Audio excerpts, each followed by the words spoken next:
Hello à tous et bienvenue sur un nouvel épisode du podcast Action Réservation, le podcast pour les acteurs du tourisme qui veulent attirer plus de voyageurs. Je suis Yen Bui, j'aide les acteurs du tourisme et plus particulièrement les hébergeurs touristiques à se connecter à leurs futurs voyageurs. Ici, on parle essentiellement de stratégie de contenu pour le web et les réseaux sociaux, mais aussi de partenariat, de stratégie d'influence et de personal branding. Si vous voulez gagner en efficacité dans votre communication, alors ce podcast est fait pour vous. Je vous donne rendez-vous chaque mercredi pour un épisode solo au format court ou avec mes invités qui viennent partager leur expertise ou leur retour d'expérience. Retrouvez tous mes conseils sur mon site yenbui.fr et téléchargez mes ressources gratuites dans la rubrique bonus. Pour ce nouvel épisode, j'avais envie de parler avec vous des tendances de voyage, à savoir qu'aujourd'hui, la plupart des voyageurs privilégient les déplacements doux tels que le train ou le vélo. Je vois par exemple de plus en plus de personnes qui décident de partir plusieurs mois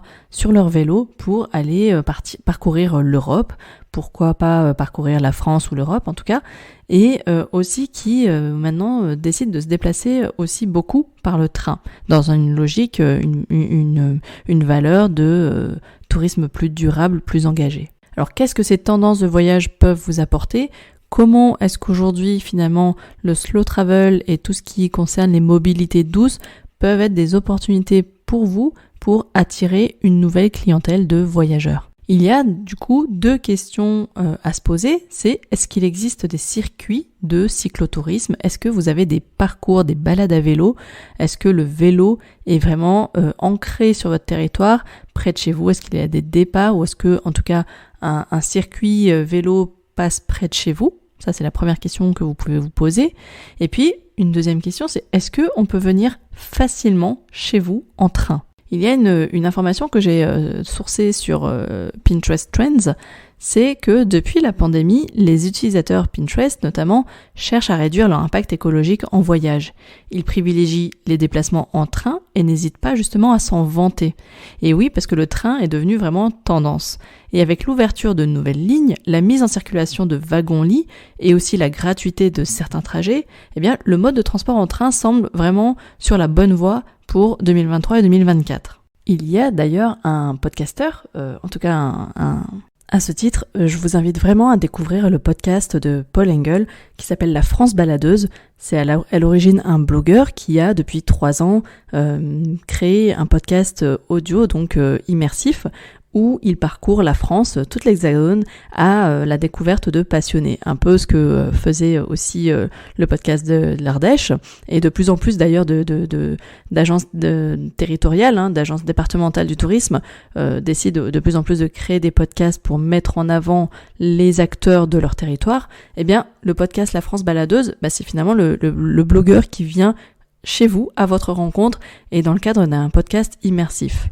Et pourquoi je vous en parle ? Parce que il a lancé depuis peu une série d'épisodes qui s'appelle Chouchou, où justement il décide de parcourir la France en reprenant le train. Donc là on est en immersion dans un voyage régional avec le train et justement il s'arrête et il part à la rencontre d'une personne en particulier. Ça peut être un artisan, ça peut être un producteur, ça peut être un hébergeur et vraiment il nous emmène en voyage avec lui. Et je trouve que c'est un format d'épisode qui est très intéressant et qui du coup devrait aussi vous ouvrir une autre vision de l'influenceur qu'on connaît beaucoup via Instagram, qu'on connaît beaucoup via des blogs, et aujourd'hui ils arrivent sur des formats podcast qui peuvent être vraiment très intéressants parce qu'encore une fois l'immersion sonore, comme on en a parlé avec Magali dans l'épisode de l'Ardèche, l'épisode 64, eh bien ça donne vraiment une autre dimension, ça donne vraiment une autre vision du territoire et une autre envie de découvrir une destination. Donc dans cet épisode, je vais vous donner juste quelques pistes de réflexion, quelques idées à aller creuser si c'est quelque chose que vous avez envie de creuser. Et pour en revenir d'abord à ce premier point qui est le vélo, est-ce que vous êtes proche donc d'un circuit de cyclotourisme ? Est-ce que vous avez décidé, si c'est le cas, parce que vous êtes vraiment clairement bien placé par rapport au circuit, de vous faire labelliser accueil vélo ? Est-ce que vous étiez au courant que un hébergement peut être labellisé accueil vélo du moment qu'il répond au référentiel d'accueil du cyclotourisme, et du coup d'être présent, cartographié sur justement ces itinéraires à vélo, pour justement se dire nous on accueille les cyclistes, on a un lieu pour les accueillir, pour qu'ils puissent prendre soin et réparer leur vélo par exemple, qu'ils puissent stocker leur vélo la nuit en toute sécurité, etc. Je vous laisse aller découvrir tout ce que concerne le label Accueil Vélo, mais c'est une piste à creuser de votre côté.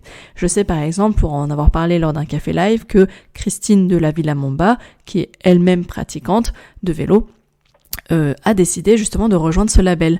Donc n'hésitez pas à lui poser des questions sur Instagram et lui faire coucou de ma part en parlant justement de ce que le label Accueil Vélo peut apporter à un hébergeur touristique. Dans l'épisode 74 où je vous emmène dans les coulisses de la campagne d'influence marketing organisée par la Somme, le département de la Somme, mon invité, donc Aurélie Voilé, nous partage justement que justement la thématique vélo, la thématique découvrir le territoire à vélo est vraiment revenue en force dans leur stratégie, leurs axes prioritaires de communication.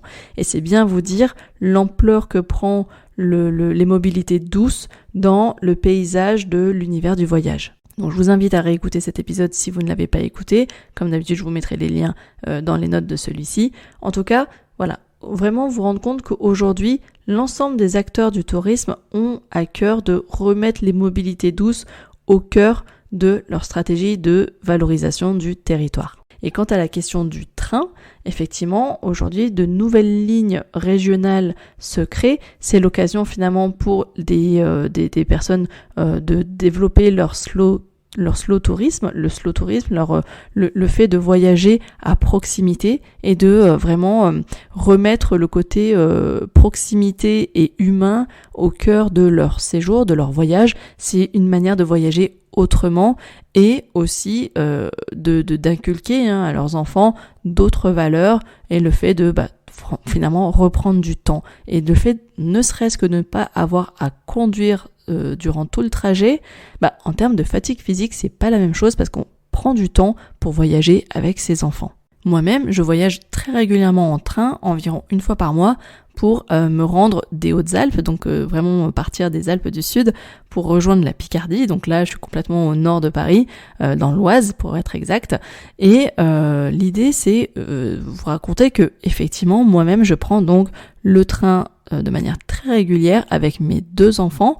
En tout cas tout le temps 1 et parfois 2, et l'idée c'est vous dire que effectivement j'ai retrouvé du temps, j'ai retrouvé du calme, j'ai retrouvé de la sérénité. C'est des moments pour moi où je peux parfois travailler sur mon ordinateur, où je peux lire, je peux écouter des podcasts, je peux être vraiment présente avec mes enfants et disponible. Et ça, je trouve que c'est vraiment beaucoup de sérénité quand on arrive sur une destination et qu'on vient même de passer, comme c'est mon cas, 6 heures de voyage, même avec des enfants en bas âge, le fait de prendre le train, honnêtement, ça change la vie. Alors comment vous pourriez intégrer cette nouvelle tendance du voyage en train dans votre stratégie? Comment vous pourriez réfléchir et même si vous êtes un peu loin du train, peut-être penser à réfléchir à tout un système de comment on peut accéder à votre location saisonnière par le train, mais aussi le covoiturage. Voilà, l'idée c'est aussi de se dire pourquoi pas voyager autrement. Il existe plein d'idées, notamment avec de plus en plus aussi de sites qui permettent à des voyageurs solos de finalement partir à plusieurs. Et pourquoi pas dans cette mouvance du tourisme communautaire, comme on l'avait parlé dans l'épisode dédié au co-living avec Lucas Falcoz, donc l'épisode 70, c'est de se dire, ok, il y a vraiment des nouvelles tendances de voyage. Dans ces tendances de voyage, il y a le côté le comment voyager, mais il y a aussi le côté avec qui voyager. Aujourd'hui, on peut partir à la rencontre de nouvelles destinations, partir à la découverte de nouvelles destinations, avec des personnes qui nous sont totalement inconnues, mais qui partagent ces mêmes valeurs du voyage. Est-ce qu'il n'y aurait pas, finalement, ici, un sujet, une idée à creuser dans le sens où, pourquoi pas attirer tous ces voyageurs solos, pourquoi pas créer une sorte de séjour packagé où vous inciteriez des personnes qui ont envie de venir découvrir votre territoire, mais qui, vous êtes un peu plus loin de la gare, alors pourquoi pas envisager de faire du covoiturage, pourquoi pas envisager de créer quelque chose, de partager, pourquoi pas aussi voir si il n'existe pas de solutions en local avec des partenaires pour arriver à mutualiser des solutions, pourquoi pas à créer des packs, comme je disais, des offres packagées avec vos partenaires, ça j'en parle très souvent dans la stratégie de partenariat, dans tous les épisodes qui évoquent la stratégie de partenariat, je vous dis souvent de créer des offres packagées et pourquoi pas créer à ce moment-là une nouvelle offre packagée avec des partenaires locaux qui incitent les voyageurs à se rendre dans votre destination avec des déplacements plus doux et plus respectueux de l'environnement. Ce premier épisode dédié aux tendances de mobilité douce, c'est vraiment une introduction. Je voulais déjà tester ce type de sujet avec vous.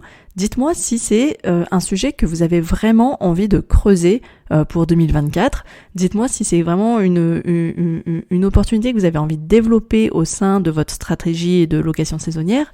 Et à ce moment-là, dites-moi s'il y a des acteurs en particulier que vous aimeriez que j'invite sur le podcast. Je pense notamment au label Accueil Vélo, mais ça, toutes les informations, je dirais, pratico-pratiques de comment être labellisé, vous les trouverez sur leur site. Mais est-ce que vous avez envie que j'interviewe des personnes qui justement ont fait le choix de communiquer et de prendre le parti et de se positionner sur ce côté slow travel, slow tourisme. Donc n'hésitez pas, et pour moi c'est un sujet qui est vraiment plus que tendance, c'est vraiment aussi une manière d'innover, de communiquer autrement, d'éduquer aussi au voyage différemment.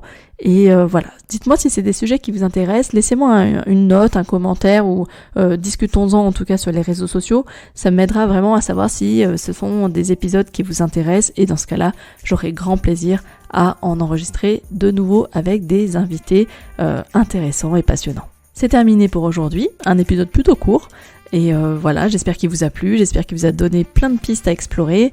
En tout cas, de mon côté, j'essaierai de poursuivre cette exploration également.